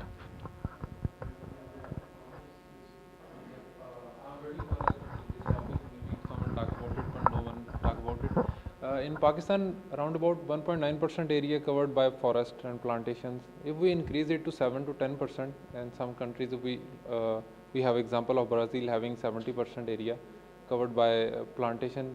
Can we improve the quality air in urban areas as well, especially in Punjab?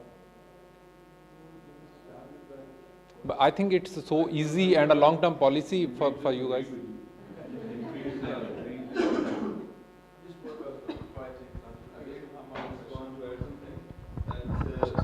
We have successfully shifted our vehicle to CNG in last 10 or 15 years.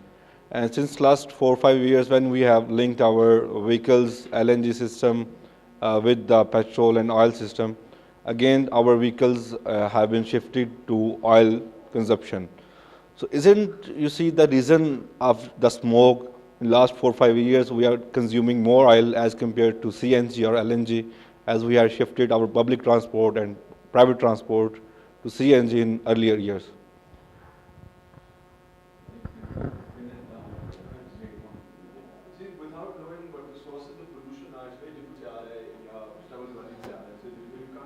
Make that sort of assessment. I just wanted to make this thing about the forests and elections, that the 2013 elections in many ways was give us electricity. That was the mandate.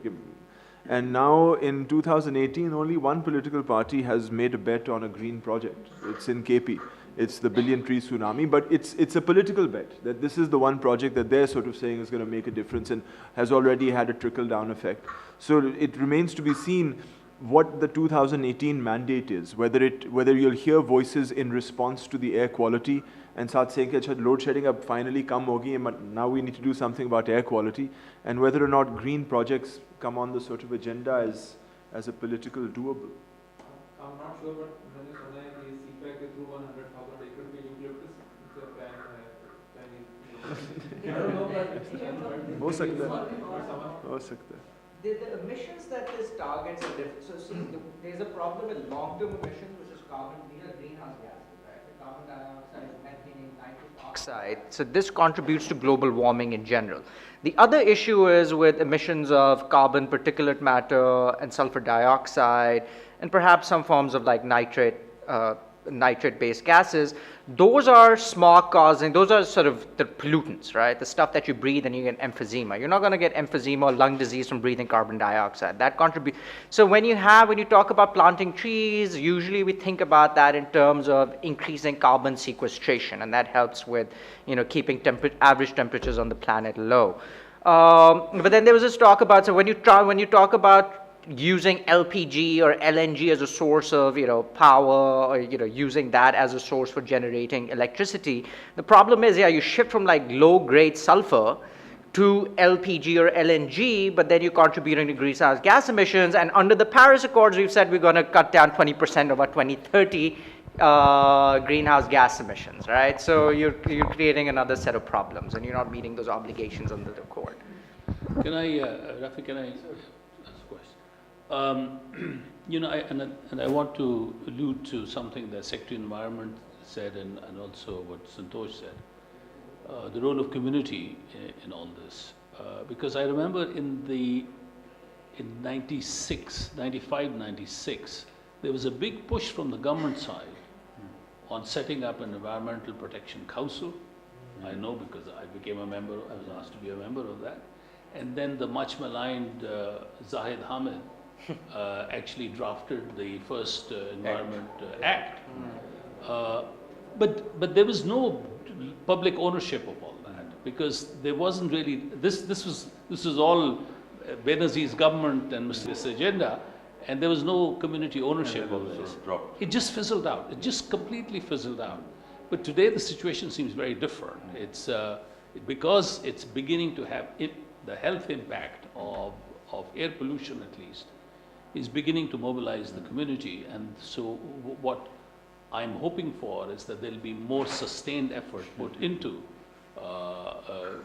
cleaning up the environment.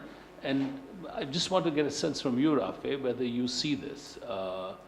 You see the seriousness in this effort. You see more ownership this time around than earlier. I mean, I see more, but is it enough? You know, one MP has come. That's more than last time, but is it enough?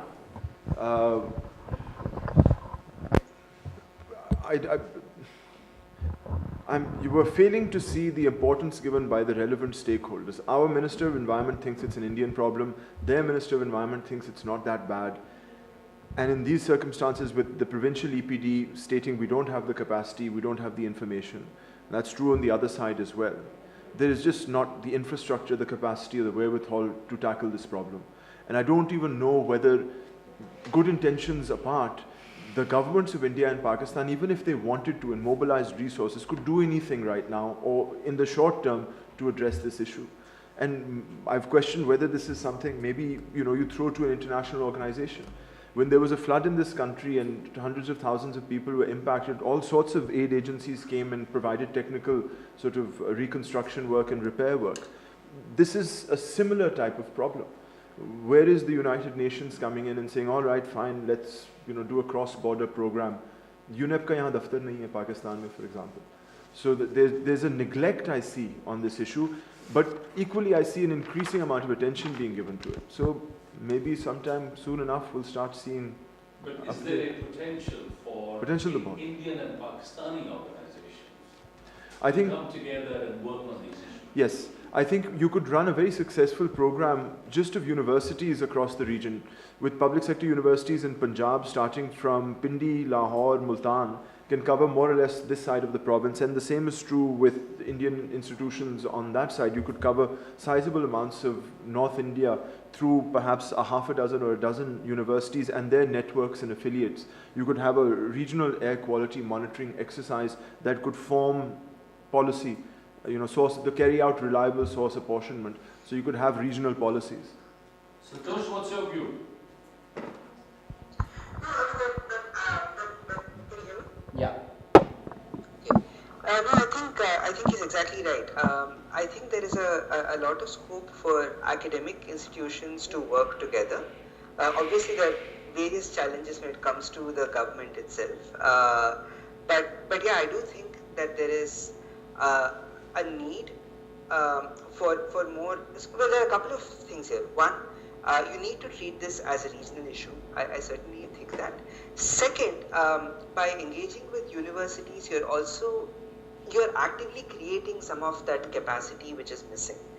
With more students getting involved in this kind of an exercise, with more, and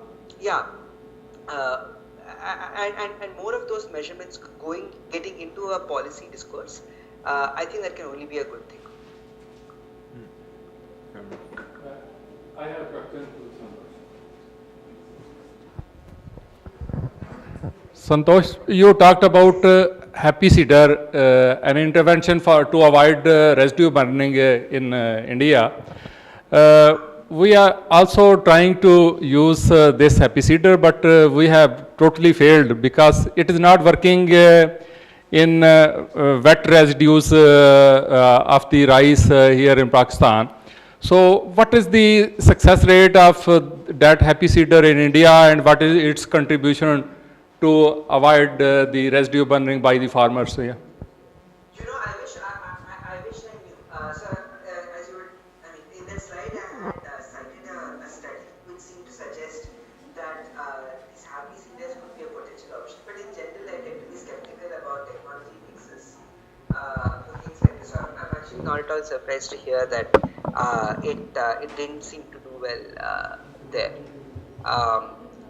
And this is a problem with technology solutions to essentially like significantly more complicated questions than they can address. Thank you, Santosh. So one last question. One more question. We had spoken about 2.5. PM10, I believe it's more related to the smoke. And that's, I belong to California, and where the policies and procedures are more stringent as compared to any other state. Well, looking into the other aspect, asthma is mostly related to ozone. We haven't discussed that. And like most of the asthma problems come, and they are precursors of ozone, and those are related to. No, I know we've talked about PM 2.5 and you've raised PM 10, but the environment quality standards, both the federal and provincial ones, for ambient air measure 9 different types of pollutants. So you've got the oxides of sulfur, nitrogen, carbon monoxide, ozone, incidentally, mercury is also there, PM 2.5, PM 10, and the standards also prescribe the average limit, whether it's daily, weekly, or annual, that the pollutant has to be measured against, and also the type of technology that has to be employed in the measurement method. So for PM 2.5, it's beta ray something or the other. You have to do it that way. That is the equipment by which you have to measure. So a lot of the other equipment that is available may not meet that standard and so can't be considered official data. So a lot of the private meters that you see online, the community-driven meters, don't meet the specifications of our law, and the problem then is they become unreliable on their face when you try and convince policymakers to take action on them. So you're restricted when it comes to reliable data to meet the environment quality standards at the minimum, otherwise your data won't be taken seriously. That's the reason I talked about data, and the quality of the data is very important. Yeah. So we're going to wind up. We've had plenty of I'm sorry, but I'm going to take from colleagues from the urban unit. We'll just give them one question. Sure. So you mentioned a lot of market-based instruments, including tradable permits. So I have a very specific question as to the allocation of permits, because some are less polluting industries and some are more. So how would we allocate the permits? I mean, you have to use value judgment to kind of answer that kind of question. Usually, either you look at sources that have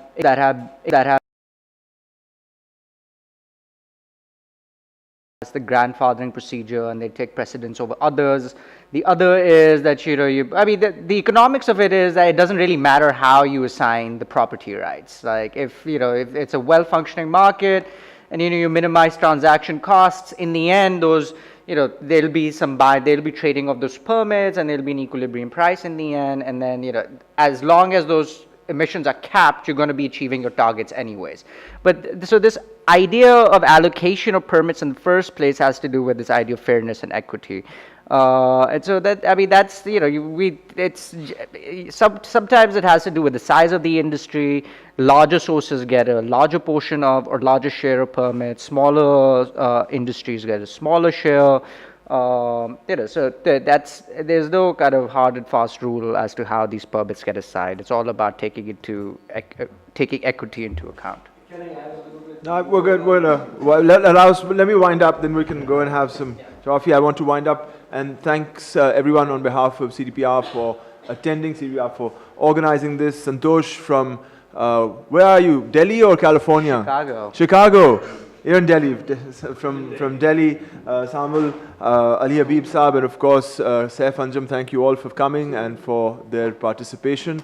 Hopefully, we'll be in touch after this. If there are any ideas that we've left out, do be in touch with the organizers or with me. We can connect. There's a need to have a network here, everyone, so if you remain in touch, we can see if we can take this information further. So, thank you all very much for coming. Thank you, our participants.